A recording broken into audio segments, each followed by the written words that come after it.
हिंदी साहित्य के आधुनिक काल की पृष्ठभूमि। हिंदी साहित्य का आधुनिक काल तत्कालीन राजनीतिक गतिविधियों से प्रभावित हुआ। इसको हिंदी साहित्य का सर्वश्रेष्ठ युग माना जा सकता है, जिसमें पद्य के साथ साथ गद्य, समालोचना, कहानी, नाटक व पत्रकारिता का भी विकास हुआ। सन 1820 के उपरांत भारत में अनेक यूरोपीय जातियां व्यापार के लिए आई।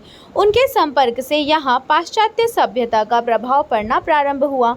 विदेशियों ने यहाँ के देशी राजाओं की पारस्परिक फूट से लाभ उठाकर अपने पैर जमाने में सफलता प्राप्त की, जिसके परिणाम स्वरूप यहाँ पर ब्रिटिश साम्राज्य की स्थापना हुई। अंग्रेजों ने यहाँ अपने शासन कार्य को सुचारू रूप से चलाने एवं अपने धर्म प्रचार के लिए जनसाधारण की भाषा को अपनाया। इस कार्य के लिए गद्य ही अधिक उपयुक्त होती है। इस कारण आधुनिक युग की मुख्य विशेषता गद्य की प्रधानता रही।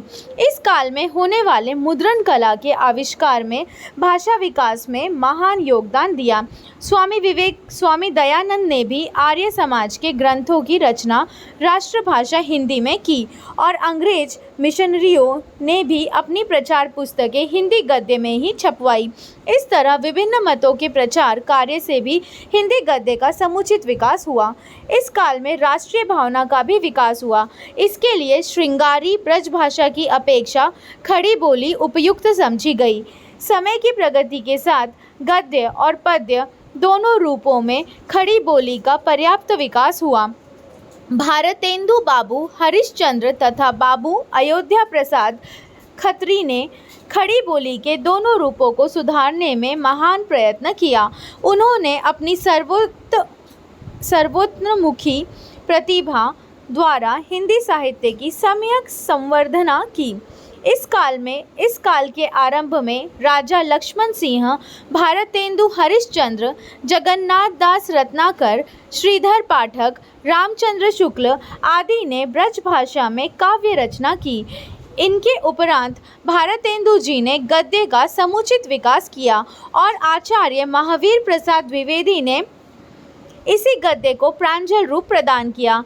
इसकी सत्प्रेरणाओं से अन्य लेखकों और कवियों ने भी अनेक भांति की काव्य रचना की। इसमें मैथिली शरण गुप्त, रामचरित्र उपाध्याय, नाथूराम शंकर, ला भगवान दीन, राम नरेश त्रिपाठी, जयशंकर प्रसाद, गोपाल शरण सिंह, माखनलाल चतुर्वेदी, अनूप शर्मा, राम कुमार वर्मा, श्याम नारायण पांडे, दिनकर, सुभद्रा कुमारी चौहान, महादेवी वर्मा आदि का नाम विशेष रूप से उल्लेखनीय है। भारत की स्वतंत्रता प्राप्ति के प्रभाव से हिंदी काव्य में भी स्वच्छंद अतुकांत छंदों का प्रचलन हुआ।